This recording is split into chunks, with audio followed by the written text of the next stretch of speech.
ces Juifs qui quittent la France. Reportage de Fabrice Pabin avec Sophie Herbet. Toute la vie de Jonathan tient dans ses quelques valises. À 32 ans, ce directeur financier a décidé de quitter la France pour s'installer en Israël. Ça y est, c'est plein d'émotions que je ferme cette porte. C'est un peu plus dur que prévu. Jonathan laisse derrière lui sa famille et ses amis. En Israël, il ne connaît personne. Comme je dis toujours, on sait ce qu'on quitte, on ne sait pas ce qu'on va trouver. Donc, Pour commencer sa nouvelle vie, il a démissionné d'un poste confortable. Il a mis son appartement en location. C'est pour lui un nouveau départ. Allez, simple. C'est pour Jonathan un défi professionnel, mais c'est aussi un climat qui l'a poussé à partir en Israël. Il n'y a rien que je cherche à Tel Aviv qu'il n'y a pas à Paris aussi. Mais je sais que ma vie en tant que jeune juif sera plus agréable à Tel Aviv qu'à Paris. Et le juif est toujours regardé, toujours pointé du doigt.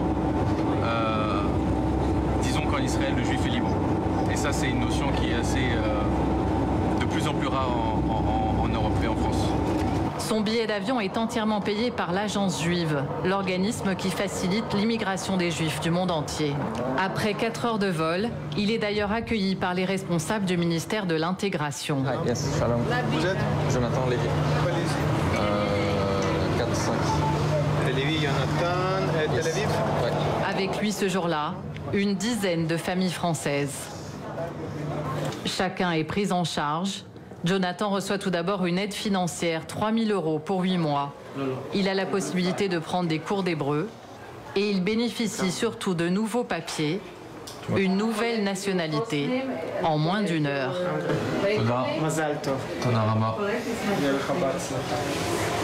Ça y est, c'est ma carte d'identité. J'ai ma carte d'identité, tous mes papiers d'intégration. Je suis maintenant un citoyen israélien à 100%. Depuis environ 2 ans, c'est un flot ininterrompu. À Netanya, à 30 km au nord de Tel Aviv, en ce moment, tous les 2 jours, une famille arrive de France. Audrey, Xavier et leurs 4 enfants viennent d'emménager pour commencer leur nouvelle vie en Israël. Là, ça va être notre salle à manger séjour. Alors ça, très important, c'est quand même passé. Ça, c'est l'abri. Un abri anti-bombardement, comme on en trouve dans toutes les constructions récentes en Israël. Donc voilà, ça va servir de chambre pour le petit dernier. On va lui mettre un lit, puis s'il y a des alertes, on viendra le rejoindre. Vous voyez, c'est pas du bois. Donc en cas d'alerte, on ferme tout et on est. Les murs, ils sont très épais et résistants. Une vie sous la menace des roquettes qui n'a pas dissuadé ce couple d'enseignants toulousains de venir vivre ici. L'affaire Mera a été pour eux un déclic. Lors de ces attentats, Xavier a perdu l'un de ses élèves. C'est vrai que ça a précipité chez nous à la fois la réflexion et puis les débats en famille pour savoir si c'était opportun maintenant de partir ou pas en Israël. Ça a été vraiment un déclencheur pour moi. Je me suis dit là, on a franchi une étape supplémentaire dans l'antisémitisme. C'est à ce moment-là qu'on s'est vraiment décidé à passer à l'acte. C'est aussi un climat qu'Audrey ne supportait plus.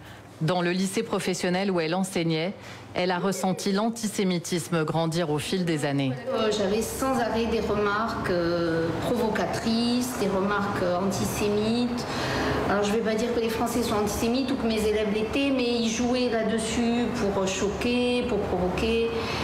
Et c'était insupportable. Et moi, en tant que juive, je prenais ça en pleine figure et je pense que je suis arrivée à ma limite de seuil de tolérance.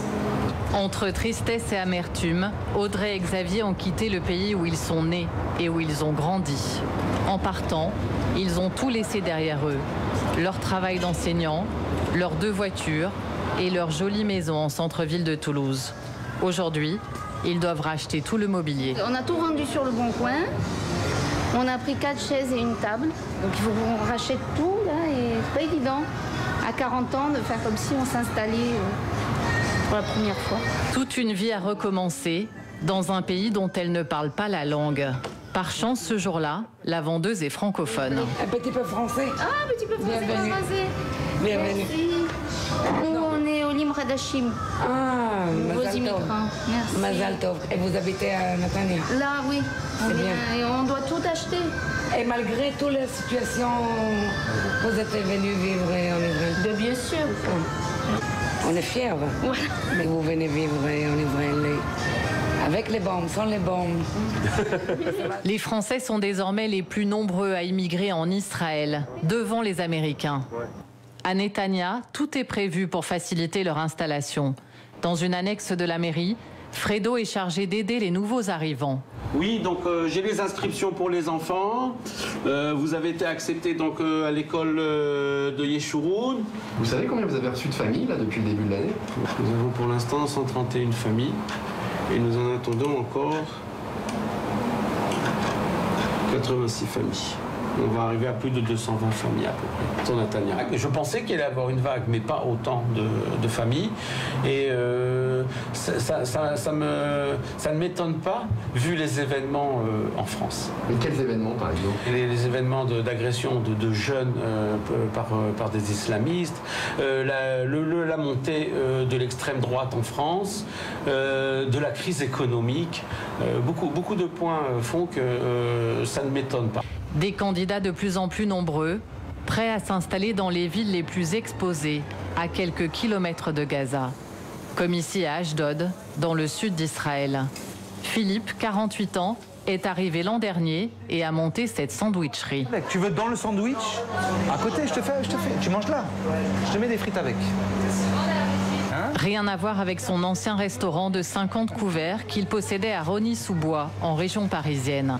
C'est un événement précis qui a déclenché son départ. Le déclencheur a été de trouver sur mon restaurant un matin une croix gammée. Oui, j'ai été ahuri, j'ai dit c'est pas possible. Pas possible. Dans la ville où je suis né, c'est pas possible. La ville où j'ai vécu 47 ans dans cette ville. J'y suis né, j'ai travaillé. Je dis c'est pas possible qu'on en vienne là. On retourne 60 ans en arrière.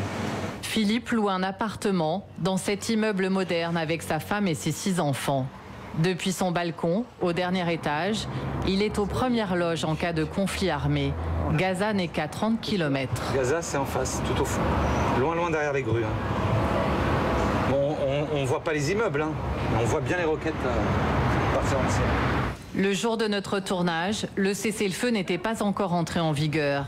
Grâce à une application sur son téléphone, sa femme Inès suit alors en direct les tirs de roquettes sur Israël. Aujourd'hui, il y a eu 80 roquettes, je vous détaille, beaucoup proches de la frontière. Il y a eu Beersheba aussi, dans le sud.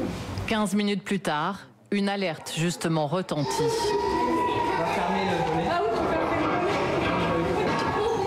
Presque la routine pour cette famille qui se dirige vers l'abri sans paniquer.